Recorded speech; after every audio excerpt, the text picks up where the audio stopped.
Kuliah kerja nyata tematik Posdaya yang dilakukan oleh mahasiswa Trilogi Jakarta merupakan bentuk pengabdian terhadap masyarakat. Selain itu, ajang ini juga dapat dijadikan tempat untuk mengaplikasikan sejumlah ilmu yang sudah mereka dapatkan di perguruan tinggi.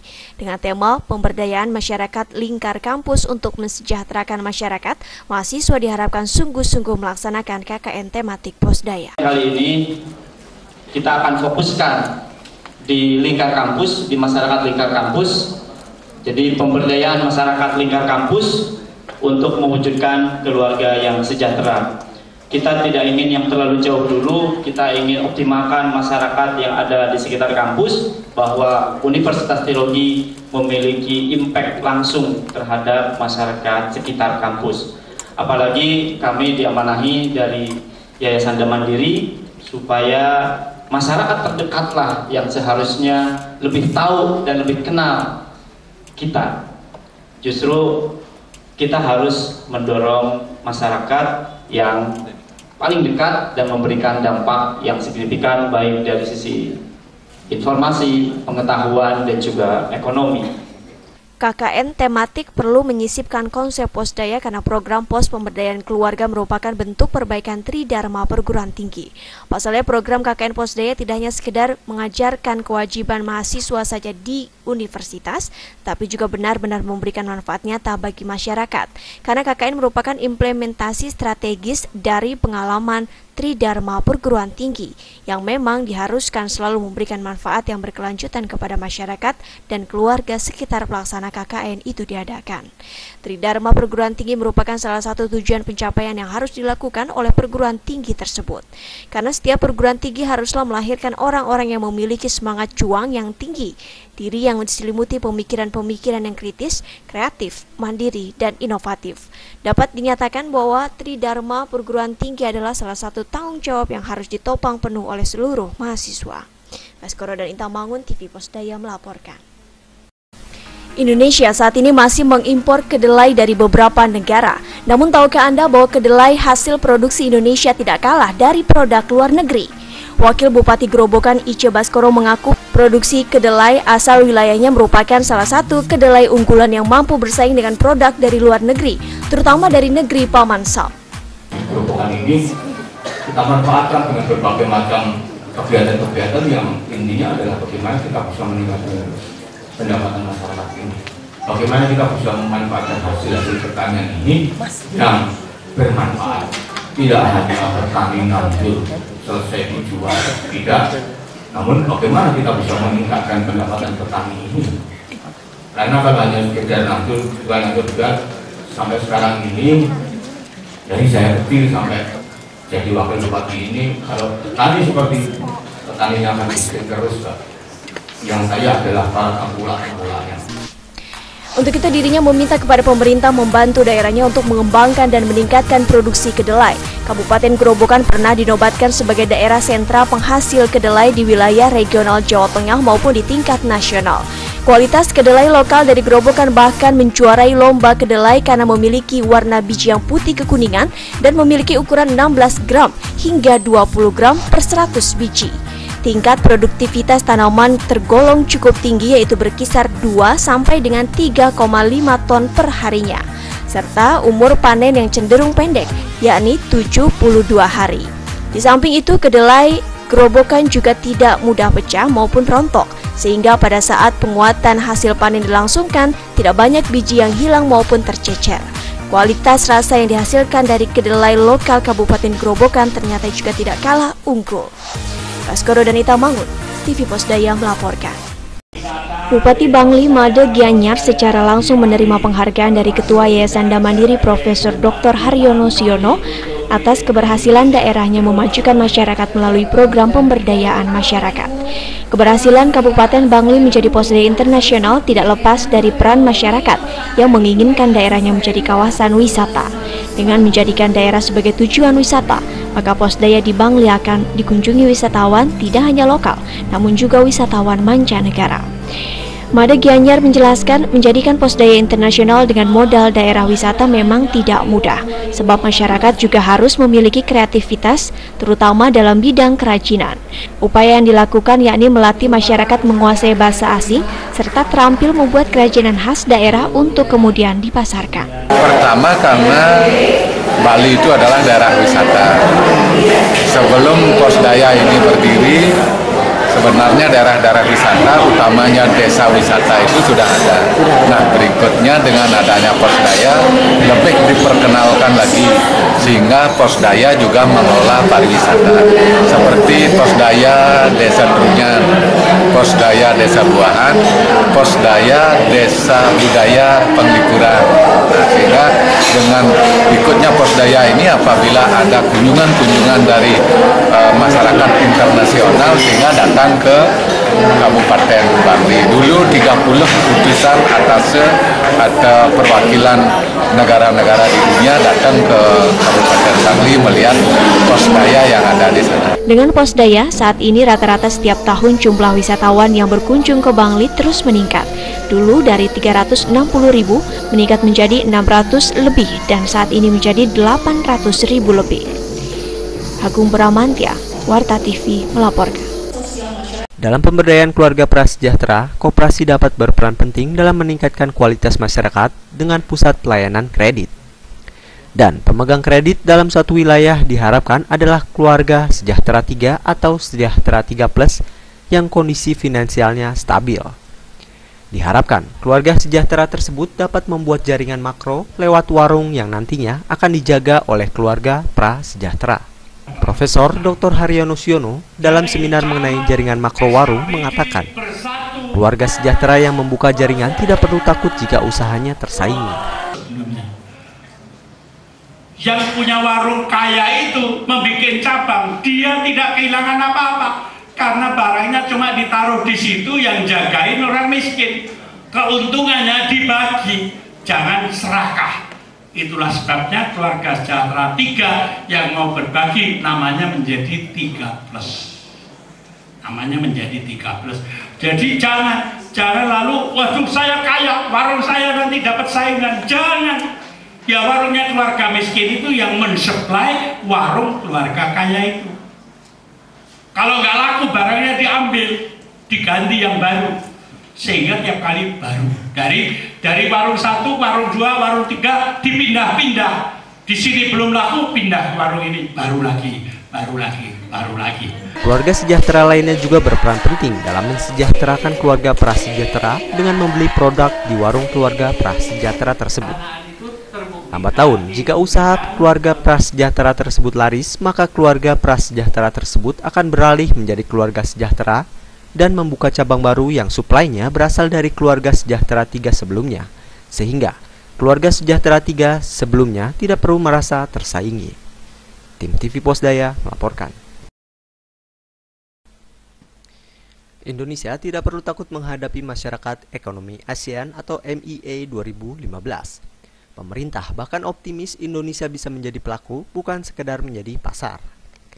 Indonesia sudah melakukan berbagai persiapan penting menyambut pembentukan MEA. Bahkan, pemerintah mengklaim Indonesia yang paling siap dalam menghadapi MEA. Buktinya, hingga Agustus 2014, capaian cetak biru MEA Indonesia di tingkat nasional telah mencapai 8,5%. Sementara, scorecard rata-rata ASEAN dalam pencapaian MEA adalah 82,1%.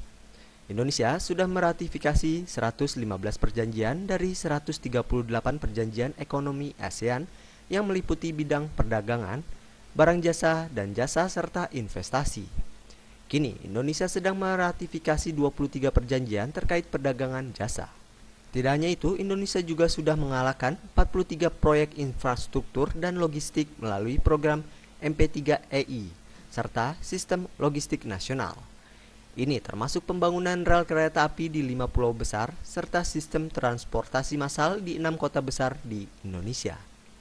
Selain itu, Menteri Tenaga Kerja dan Transmigrasi saat dijumpai di Universitas Trilogi juga mengatakan telah menggandeng Kadin Indonesia untuk terus meningkatkan sosialisasi mengenai masyarakat ASEAN kepada berbagai kalangan masyarakat. Tujuannya untuk meningkatkan kesadaran dan pengetahuan masyarakat mengenai masyarakat ASEAN, khususnya masyarakat ekonomi ASEAN. Sosialisasi dilakukan dalam bentuk seminar tentang masyarakat ASEAN ke berbagai daerah, kuliah umum ke berbagai kampus, penerbitan majalah, menggandeng media briefing, serta membentuk pusat studi ASEAN di sejumlah universitas. Baskoro, Warta TV melaporkan.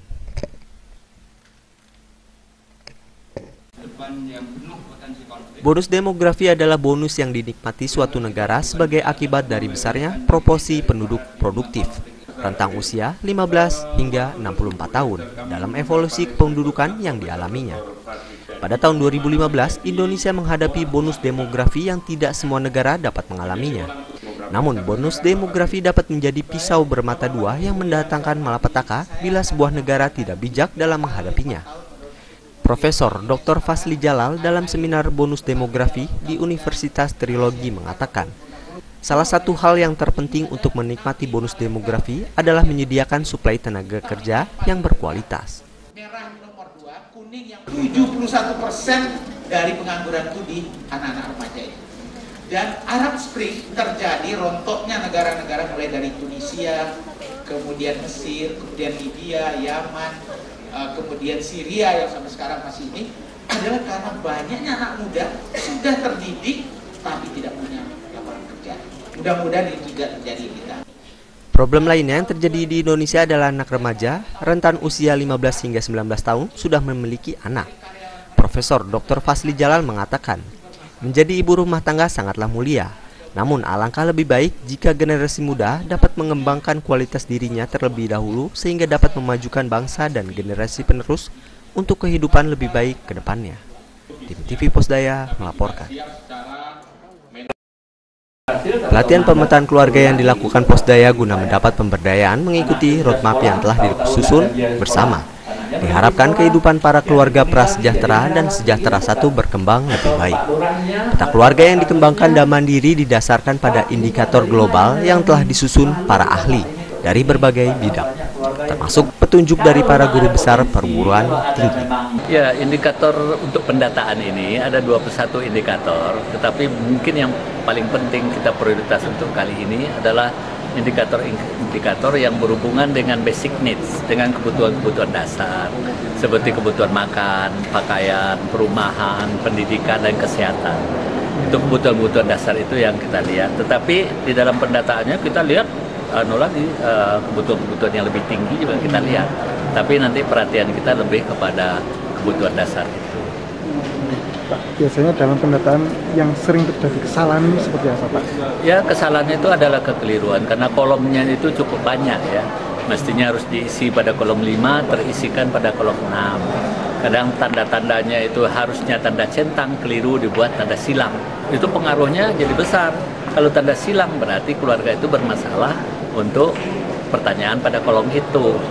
Nah, karena itu di dalam mekanismenya tahapan keluarga dimulai dari keluarga prasejahtera, yaitu keluarga yang belum mampu memenuhi kebutuhan dasar yang sangat minim seperti kesehatan, pendidikan, pekerjaan, dan lingkungannya.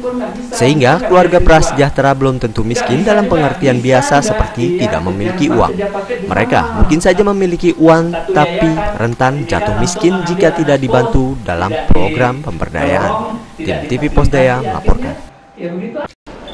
Istri Wali Kota Bekasi, Sugiyati Rahmat Effendi, didaulat menjadi pelindung pagayuban Posdaya Bekasi oleh Ketua Yayasan Damandiri Haryono Suyono.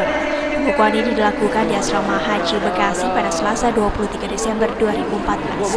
Ibu Wali Kota mengatakan amanah ini akan dijadikan motivasi untuk menciptakan ibu-ibu hebat penggerak Posdaya di Bekasi. Kita gali bagaimana menjadi kader yang berinovasi dan kreatif, bahwa kita memberikan satu penyuluhan yang baik kepada masyarakat sehingga masyarakat tahu apa maknanya BKR, apa maknanya BKR, apa maknanya lansia.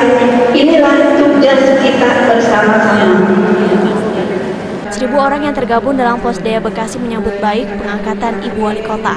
Mereka berharap Sugiyati mampu mengembangkan Posdaya dengan memberikan tambahan bantuan modal dan mempermudah regulasi ataupun perizinan kegiatan Posdaya di Bekasi.